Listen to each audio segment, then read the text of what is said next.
कटहर लो 20 रुपये 20 रुपये।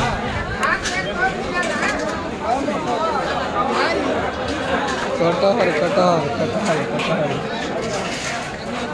चल बुआ तू ले ले तू ले ले चल।